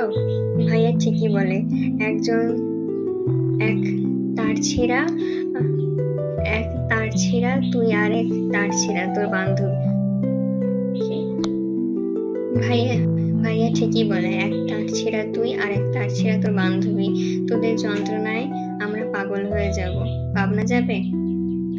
মরতে না ঘুরতে। তানভীর চোখ রাঙিয়ে মেঘ দাঁত বের করে হাসলো। আজ শুক্রবার সকাল থেকে মেঘ একাই বাড়িঘর মাতিয়ে রেখেছে। এই ফেসিয়াল করছে, এই চোখে শশা লাগিয়ে বসে আছে, চুলের যত্ন নিচ্ছে। তানভীর ঘন্টা খানেক সোফায় বসে মেঘের কর্মকাণ্ড দেখছে। এক পর্যায়ে মিমকেও টেনে নিয়ে এসেছে। দুইজন ফিসফিস করে কথা বলছে আর রূপচর্চা করছে। তানভীর অনেকক্ষণ খেয়াল করে হঠাৎ জিজ্ঞাসা করলো, এত সাজগোজ করার কারণ কি? কোথায় যাবি তোরা? ঘুরতে। একা যাওয়া যাবে না, যেখানে যাস আমি নিয়ে যাব। মেঘ আঁতকে উঠে বলল, আজ অন্তত পক্ষে তোমাকে নিতে পারবো না। তাহলে অনুমতি আমি দিতে পারবো না। আব্বুকে বলে অনুমতি নিও, আমি ডিরেক্ট ভোট দেব। মেঘ কপালে কয়েক স্তর ভাঁজ ফেলে গুরুতর কণ্ঠে বলল, আজ যেতে না দিলে তুমি পস্তাবা। আর কিছু বলবো না আমি। তানভীর চোখ ছোট করে গম্ভীর কণ্ঠে জানতে চাইল, আমি পস্তাবো কেন? মেঘ এপাশ ওপাশ মাথা দুলিয়ে আস্তে করে বলবো না। না বললে যেতে দেব না কিন্তু। মেঘ চুল উড়িয়ে সিঁড়ি দিয়ে যেতে যেতে মেকি স্বরে বলল, তুমি যে ভোট দিবে এটা আমি আগে থেকেই, তুমি যে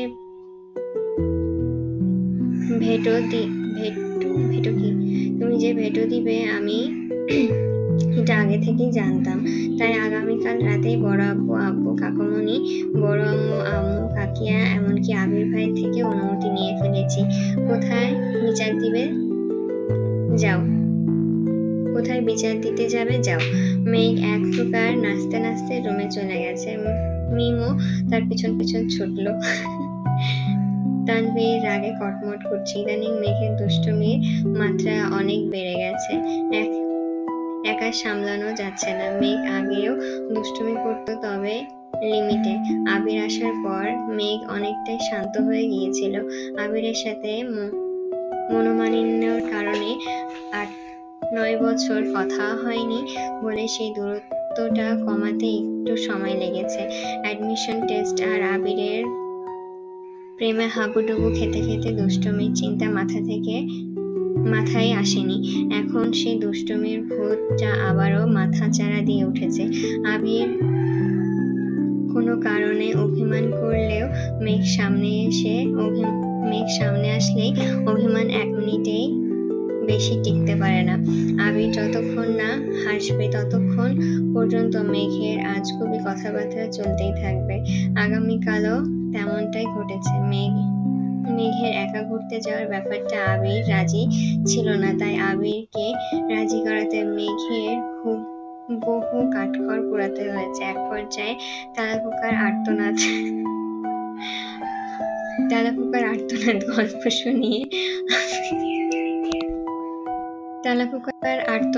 গল্প শুনিয়ে আবিরকে পটিয়ে ঘুরতে যাওয়ার অনুমতি নিয়েছে, তবে অবশ্য শর্ত সাপেক্ষে। আবির মেসেজে 3 পাতা একটা লিস্ট লিস্ট পাঠিয়েছে যেখানে কি করা যাবে না, কি করা যাবে, কিভাবে চলতে হবে সব নির্দেশনা দেওয়া। মেঘ সব শর্ত মেনে রাজি হয়েছে। মেঘ আর মিম রেডি হতেই রুমে চলে গেছে। তানভীর আবিরকে কল দিয়ে রাগান্বিত কণ্ঠে বলল, ভাইয়া তোমার কলিজাকে আমি আর সামলাতে পারছি না, সে এখন আমার কলিজায় ছিদ্র করে ফেলছে। আবির মৃদু হেসে বলল, আর তো কয়েকটা দিন, একটু সহ্য করে নে। তুমি নাকি ঘুরতে যাওয়ার অনুমতি দিয়েছ, কি করব বল? এমন ভাবে আবদার করলো যে না করে পারলাম না। কোথায় যাবে কিছু বলেছে? বন্যা মিনাজ ওদের সাথে বের হবে বলল। আমি নিয়ে গেলে কি হতো? ইদানিং মনে হয় দুই বান্ধবীর মধ্যে মনোমালিন্য চলছে। ভার্সিটিতে কেউ কারোর সাথে কথা বলে না। গত 2 দিন বন্যা ভার্সিটিতেও আসেনি, কল দিলাম রিসিভও করেনি। আজ আবার ঘুরতে যাচ্ছে, বিষয়টা ঠিক ভালো লাগছে না। তুই ওদের চিনিস না, মনোমালিন্য থাকলেও দেখবি আজকে ঠিক মিলে গেছে। সেটাও ঠিক। আচ্ছা, পরে কথা হবে। ওকে। 3টার দিকে মেঘ আর মিম সেই দিনের কেনা ড্রেস পরে সেজেগুজে বের হচ্ছে। তানভীর সূক্ষ্ম নেত্রে তাকিয়ে আছে, কিন্তু কিছু বলছে না। মেঘ যেতে যেতে তানভীরের দিকে তাকিয়ে জিভ বের করে ভেঙচি কাটলো। তানভীর চোখ রাঙাতেই মেঘ দাঁত কেলিয়ে চলে গেছে। বাসার সামনে থেকে রিক্সা করে 2 বোন গন্তব্যের উদ্দেশ্যে রওনা দিল। ফোনের লোকেশন দেখে মিনহাসদের দেওয়ার ঠিকানা পর্যন্ত পৌঁছেছে। বন্যারা আগেই থেকেই সেখানে উপস্থিত। মিনহাজ আর তামিম কাছেই একটা বাসায় থাকে। সেখান থেকে একটা টেবিল এনে একটা খালি জায়গায় রেখে তার উপর কেকের বক্স রেখেছে। আজ তামিমের মিথ্যা জন্মদিন, সেই উপলক্ষে এই আয়োজন। গত 5 দিনে বন্যার সাথে মেঘের ফোনে কথা হয়নি বললেই চলে। ক্লাসে দেখা হলেও মেঘ সারাক্ষণ শুধু ভাইয়ের বিয়ে নিয়ে বকবক করে। গত 2 দিন বন্যা ক্লাসেও আসেনি। বন্যার ব্যাপারে কথা বলার জন্য গত পরশুদিন বন্যার অনুপস্থিতিতে মিনহাজদের সাথে আলোচনায় বসেছিল মেঘ। মেঘের প্ল্যান জানিয়ে সবার মতামত নিয়ে সবকিছু রেডি করেছে। এমনকি মিনহাজদের থ্রেটও দিয়েছে যেন আবির বা তানভীর কিছু না জানতে পারে। সেই দিনই মিনহাজদের আনব্লক করে ফেসবুকে অ্যাড করে ওদের দিয়ে একটা গ্রুপ খুলিয়েছে, যেখানে গত 2 দিনে মেঘ আর মিম যা করেছে সব আপডেট দিয়েছে। এমনকি গতকাল বিকেলে মিম আদি আর মেঘ মিলে তানভীরকে জোর করে ফেসিয়াল করিয়েছে, সেই ছবিও তুলেও গ্রুপে দিয়েছে। বন্যার সব মেসেজ দেখলেও কোনো রিপ্লাই করেনি। তানভীরের ফেসিয়ালের ছবি দেওয়ার পর থেকে বন্যা নেটেও নেই। মেঘ সন্ধ্যার পর মিষ্টিকে দিয়ে বন্যার নাম্বারে কল দিয়েছে। 2-3 বার কল দেওয়ার পর বোন কল রিসিভ করে জানায় বন্যার 104 ডিগ্রি ফারেনহাইট জ্বর। রাতে মিষ্টি আরো 2-3 বার কল দিয়ে খোঁজ নিয়েছে, কিন্তু মেঘ একবারও কল দেয়নি। আজ দুপুরে মিনহাজ বন্যাকে কল দিয়ে খোঁজ খবর নিয়েছে। বন্যার শরীর তখনও জ্বর ছিলই, তবে কম।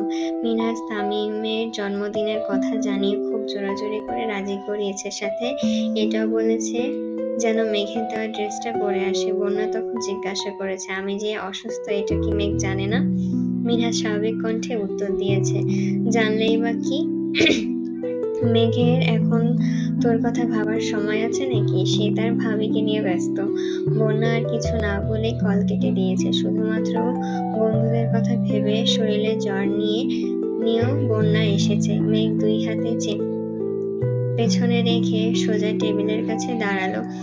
মেঘ মিমের পাশে দাঁড়িয়ে সবাইকে সালাম দিয়ে বন্যাকে উদ্দেশ্য করে জিজ্ঞাসা করলো, বন্যা আপু, তুমি কি অসুস্থ? বন্যা উত্তর দেওয়ার আগেই মেঘ মিমের দিকে তাকিয়ে রাগান্বিত স্বরে বলল, তুই কি বন্যার খোঁজ নিতে এসেছিস? 4 জন্মদিন, তাকে উইশ কর। মিম আস্তে করে বলল, সরি। মিম পরপর মিনহাজদের দিকে তাকিয়ে বলল, হ্যাপি বার্থডে তামিম ভাইয়া। মিনহাজ হেসে বলল, আমি তামিম না, মিনহাজ। জানি। এখন আমি কি করব? না মানে দিকে তাকিয়ে উইশ করলা, তাই বললাম ইচ্ছা করে করেছি। মানে? মিম মেকি স্বরে বলল, আজকার জন্মদিন? মিম মনে মনে বিড়বিড় করলো, জন্মদিনের নামগন্ধ নেই, উইশ নিয়ে পড়ে আছে।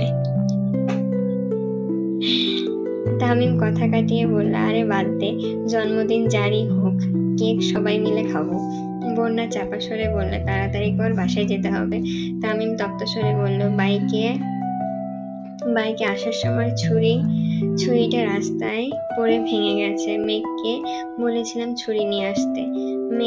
মেঘকে উদ্দেশ্য করে শুধালো, ছুরি এনেছিস? মেঘ বন্যার দিকে তাকিয়ে পেছন থেকে একটা হাত সামনে এনে টেবিলে রাখতেই মিনহাস চেঁচিয়ে উঠল, তোকে কেক কাটার প্লাস্টিকের ছুরি আনতে বলেছিলাম, তুই মানুষ কাটার ছুরি নিয়ে আসলি কেন? মেঘ বন্যার দিকে তাকিয়ে থেকে উত্তর দিল, কোন কাজে লাগে বলা যায় না। তামিম চোখ বড় করে বলল,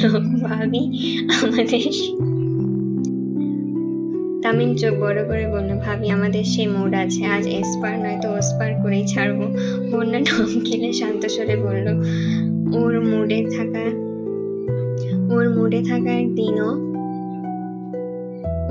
থাকার দিন ও তো মুডেই থাকবে। কেক কাটলে কাট, না হলে আমি চলে যাই। মেঘ ছুরিটা এপাশ ওপাশ ঘুরিয়ে কাঠের টেবিলের মাঝে বরাবর ছুরিটা কোপাতে রাগী কণ্ঠে হুঙ্কার দিল, আজ এখান থেকে আমি ছাড়া কারোর কথা চলবে না। মেঘের এমন আচরণে বন্যা সহ সবাই কেঁপে উঠল। মেঘ বন্যার দিকে তাকিয়ে ধীর কণ্ঠে বলল, তোকে লাস্ট ওয়ার্নিং দিচ্ছি, আমার সাথে নাটক করার চেষ্টা করবি না। টালবাহানা করলে একদম মেরে গাছতলায় ফেলে চলে যাব। বন্যা ভ্রু গুটিয়ে গম্ভীর কণ্ঠে জিজ্ঞাসা করলো, কি হয়েছে তোর? স্নিগ্ধ শীতল হাওয়া বইছে। মেঘ টেবিলের পাশ কাটিয়ে বন্যার সামনে গিয়ে দাঁড়ালো।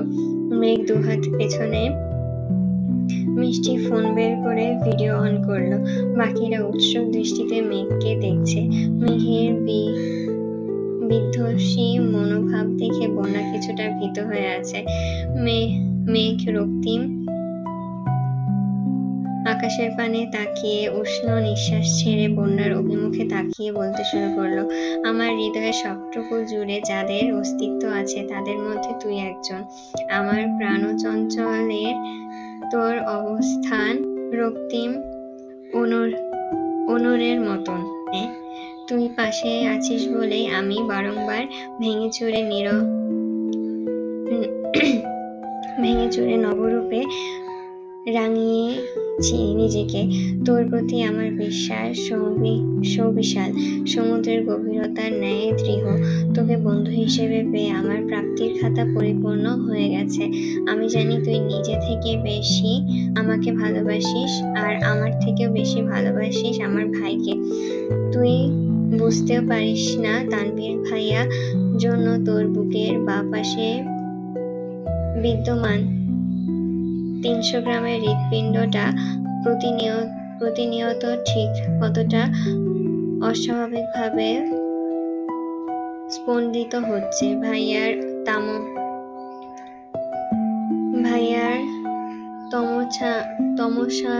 তমসান্ন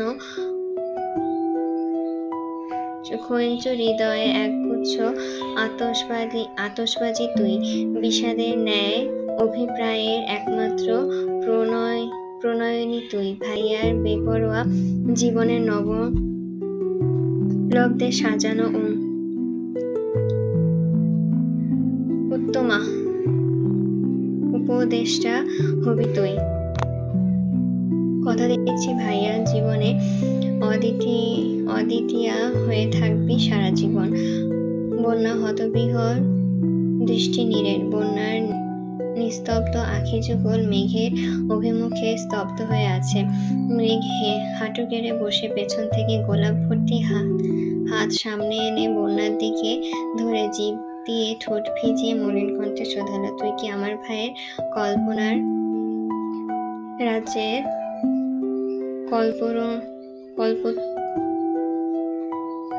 কল্পতরু হবি? তুই আমার ভিন্ন সাম্রাজ্যের মহারানী হবি? তার সংকীর্ণ সাম্রাজ্যের মহারানী হবি?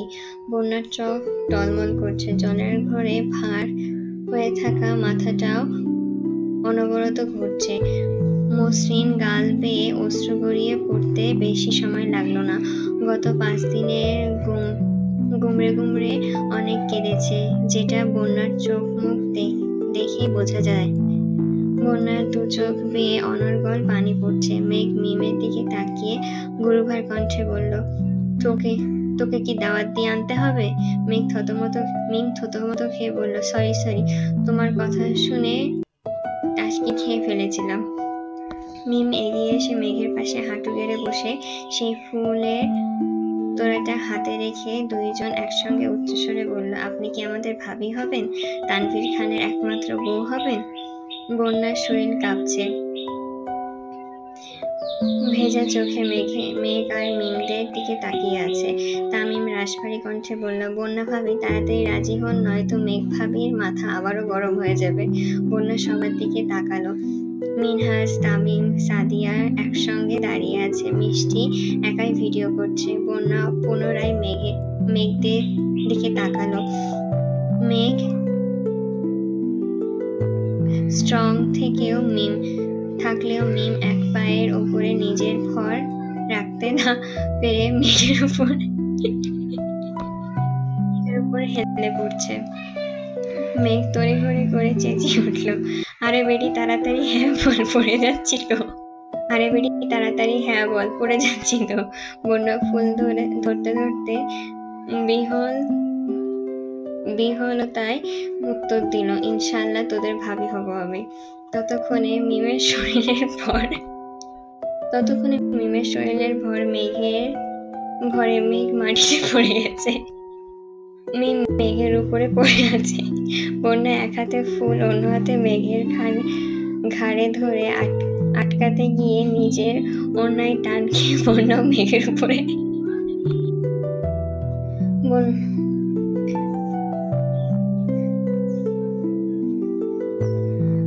কাঁধ আঁকড়ে ধরে আছে যেন মাথার চাপ না খায়।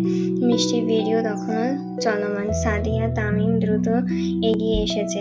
সাদিয়া মিমকে টেনে তুলেছে। মিমের পায়ে অল্প চাপ খেয়েছে, তাই ব্যথায় আর্তনাদ করছে। মিষ্টি মিনহাজকে ফোন দিয়ে তাড়াতাড়ি মেঘ আর বন্যাকেও টেনে তুলেছে। ব্যথা পেয়েছে যেমন তেমন। নতুন জামাগুলো মাটি আর ময়লায় লেগে যাচ্ছে, তাই অবস্থা হয়ে গেছে।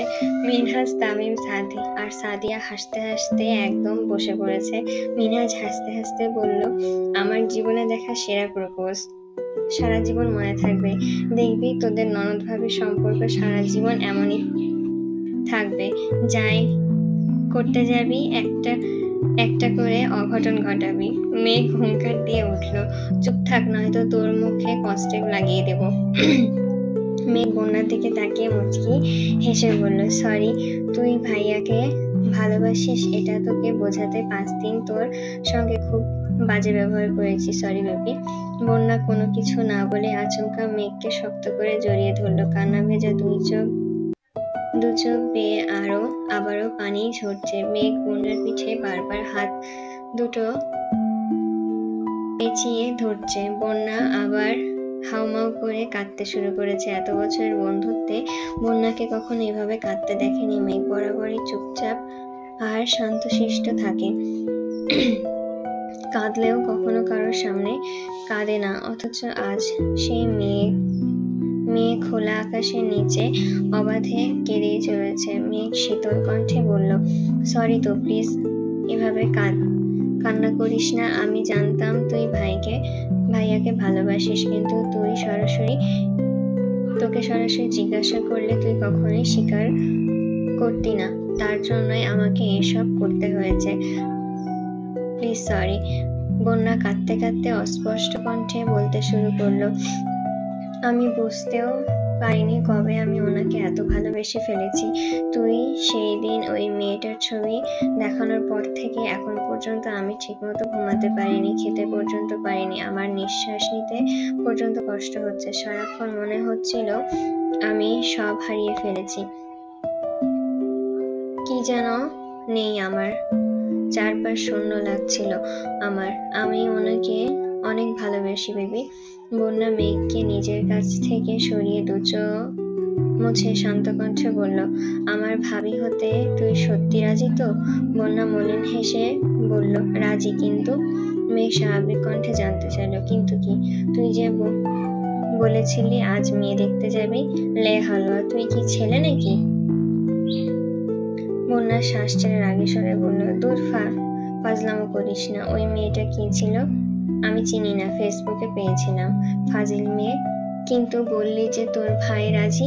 ও মা, ভাইয়া তোকে লাভ করলে রাজি হবে না? রাজি হবে না? তোর ভাই আমাকে পছন্দ করে না ডিরেক্ট ভালোবাসে? তোকে বলেছে? মেঘ বিষণ্ণ চিত্তে তাকিয়ে বললে আজ তোর জায়গায় ভাইয়া থাকতো আর আমি ক্যামেরাম্যান থাকতাম, বুঝলি? অনেক চেষ্টা করার পর ভাইয়া যখন কিছু বলছিল না, তখন বাধ্য হয়ে আমাকে এই পথ বেছে নিতে হয়েছে। ভাইয়া কবে বলবে সে আশায় থাকলে আমি মরে ভূত হয়ে যেতাম। তার থেকে নিজের মনে ভাব প্রকাশ করে ফেললাম। মেঘ একটু থেমে আবারও বলে উঠল, আবির ভাইয়ের মতন ডায়লগ দেয় তোকে বৌমনি ডাকার জন্য। যদি অধিকারনামায় স্বাক্ষর করতে হয়, তবে আমি সেই অধিকারনামায় স্বাক্ষর করতে হলেও তোকে বৌমনি ডাকবো। তুই আমার ভাবি মানে আমারই ভাবি। পৃথিবীর কেউ তোকে আমার ভাবি হওয়া থেকে আটকাতে পারবে না, ইনশাল্লাহ। বন্যা আনমনে হেসে বলল, ইনশাল্লাহ।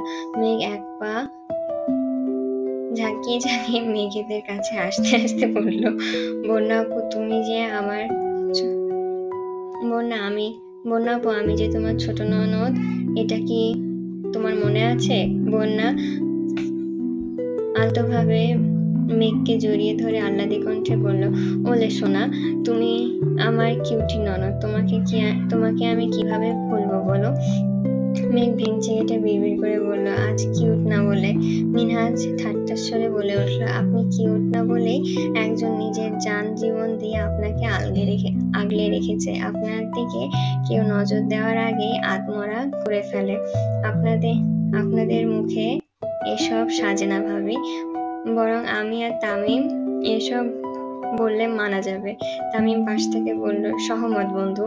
বন্যা হঠাৎ জিজ্ঞাসা করলো, তামিমের না জন্মদিন, কেক কাটবে না? মেঘ ভেঙচি কেটে বলল, আমার ভাইয়ের সাথে যুদ্ধ করে এসেছি, কি তামিমের জন্মদিন করতে নাকি? মেঘ নিজের হাতে বক্স থেকে কেক বের করলো। কেকের উপরে লেখা, প্রিয় বন্যা, ভাবি হবি? হ্যাঁ হ্যাঁ। মেঘ বলল, দুইটা অপশন দিলাম, যে কোনো একটা বেছে নিতে পারিস। এখানে দুইটা অপশন? অবশ্যই, একটা আমার অপশন আর একটা মিমের অপশন। কেক কেটে খেয়ে সবাইকে নিয়ে রেস্টুরেন্টের উদ্দেশ্যে রওনা দিল।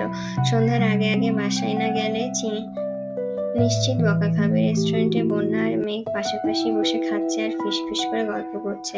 মেঘ সবার উদ্দেশ্যে হুঙ্কার দিল, আমার ভাই কিংবা ওনার কানে যদি আজকের ঘটনা একাংশ যায়, তাহলে তোদের সাথে চিরদিনের জন্য বন্ধুত্ব ভেঙে দেব। আর বন্যা, তোকেও সাবধান করছি, তুই আমার ভাবি, কিন্তু তানভীর ভাই এর প্রেমিকা না। ভাইয়া প্রপোজ না করা পর্যন্ত তুই যদি কোনো প্রকার আলগা পিরিত দেখাস, তাহলে তোকেও দেখে নিব। ঠিক আছে, তাড়াতাড়ি কর, জ্বর বাড়ছে, শরীর খারাপ লাগছে, বাসায় চলে যাব। রিক্সা দিয়ে অত দূর গেলে আবারও বেশি খারাপ লাগবে। দাঁড়া, ভাইয়াকে কল দিচ্ছি। এই না প্লিজ, ওনাকে কল দিস না, চুপ করে বসে থাক। আমার বেস্ট ফ্রেন্ডকে বউ বানানোর যোগ্যতা না থাকলে বিয়ে কিভাবে দেব? মেঘ তানভীরকে কল দিয়ে আসতে বলল। তানভীরও চটজলদি রেডি হয়ে রওনা দিয়েছে। ওদের খাওয়া শেষ হতে না হতেই তানভীর চলে এসেছে। সবাইকে বিদায় দিয়ে তানভীরের সামনে আসতেই তানভীর পরপর তিনজনের দিকে তাকালো। তিনজনের জামার অবস্থা দেখে তানভীর গুরুগম্ভীর কণ্ঠে শোধালো, তোরা কি ফুটবল খেলতে গিয়েছিলি? মেঘ একটা বক্স বক্সে হ্যাঁ লেখা এক টুকরো কেক তানভীরের মুখের সামনে ধরে বলল, এটা পুরস্কার, এবার হা করো। কিসের পুরস্কার? আর কেকে হ্যাঁ লেখা কেন? তুমি আমাদের ভালোবাসো না? হ্যাঁ, এটাই লেখা, এখন হা করো। তানভীর হা করতেই মেঘ কেক মুখে দিয়ে অস্থির হয়ে বলল, এখন চলো, আমার বেবি অসুস্থ।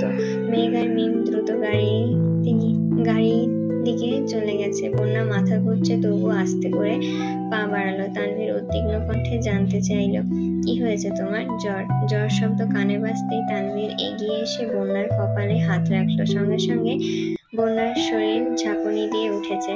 মেঘ আর মিম দূর থেকে এই দৃশ্য দেখে মেঘ দ্রুত দুহাতে মিমের চোখ ঢেকে মেকি স্বরে বলল, রোমান্টিক সিন দেখার বয়স হয়নি তোর। তানভীরের পেশিবহুল হাতে নজর পড়তেই বন্যা চোখ নামিয়ে আতঙ্কিত কণ্ঠে বলল, হাত সরান। হাত সরাবো কেন? এত জ্বর নিয়ে বাইরে ঘুরছো কেন? ঘুরছো কোন সাহসে? আর হাতে এত ফুল কেন? কে দিয়েছে? কেকই বা কিসের ছিল? বন্যা কি বলবে না বুঝতে পেরে আস্তে করে বলবো তামিমের। এতটুকু বলতেই তানভীর কপাল থেকে হাত সরিয়ে চিৎকার করলো, তামিম কি ফুল দিয়েছে? না না, তাহলে কে দিয়েছে? মেঘ। সত্যি তো? বিশ্বাস না হলে মেঘকে জিজ্ঞাসা করুন। বনুকে জিজ্ঞাসা করার প্রয়োজন নেই। ডাক্তার দেখিয়েছো? না, ওষুধ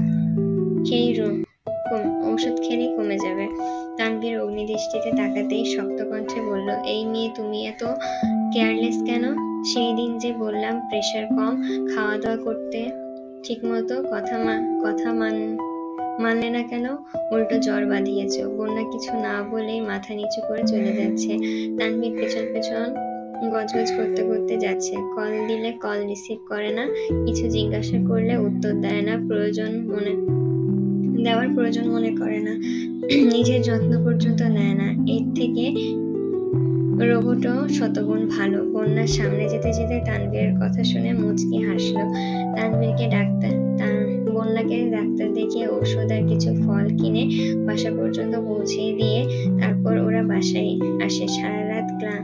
সারাদিনের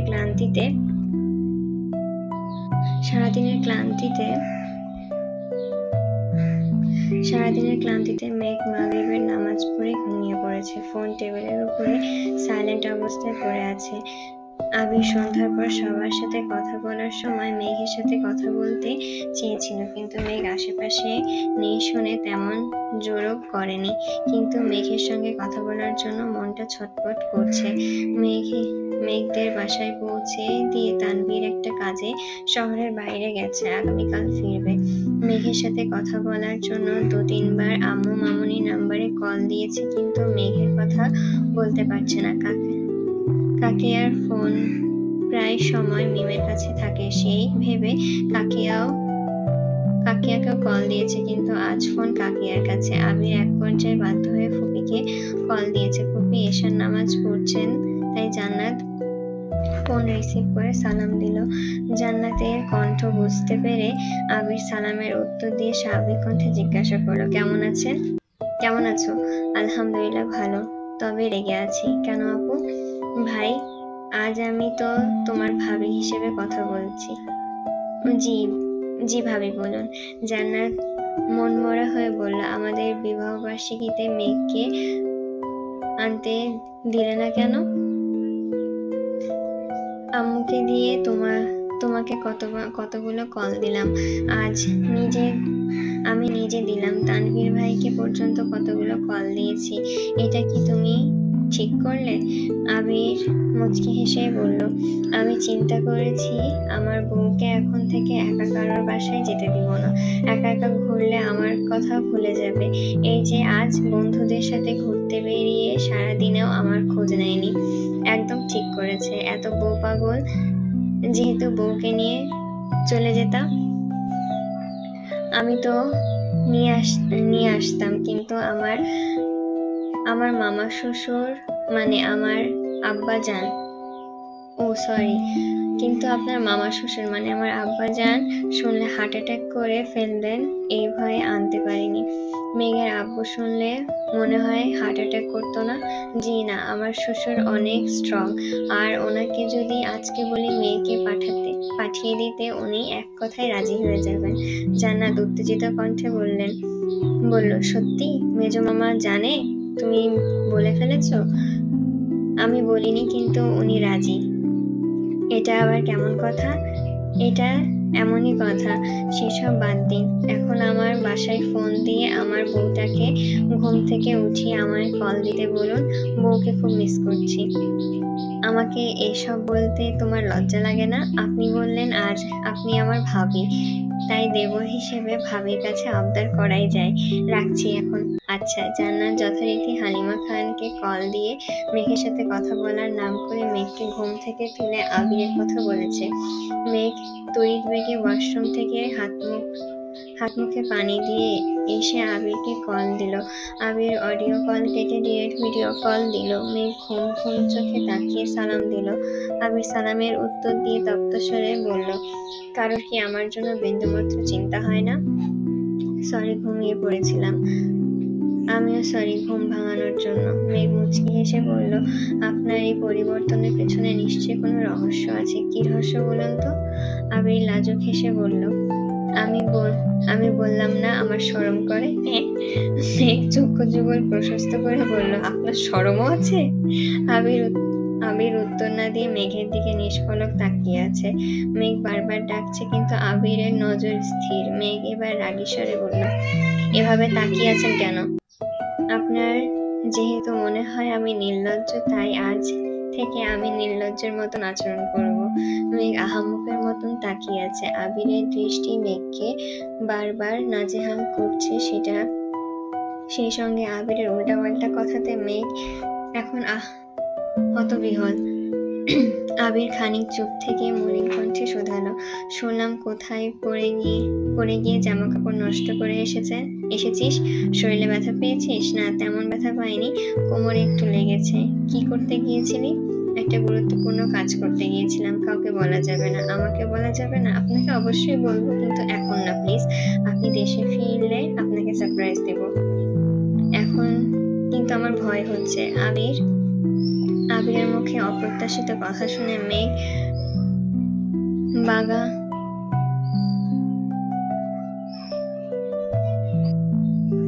বাগারপূর্ণ হয়ে গেছে। গলা খাকারি দিয়ে আস্তে করে বলল, ও নো, আপনি আমায় ভয় পান? কতটা? আবির ভ্রু কুঁচকিয়ে চাপা স্বরে বলল, আপনাকে না, আপনার কর্মকাণ্ডকে ভয় পাই।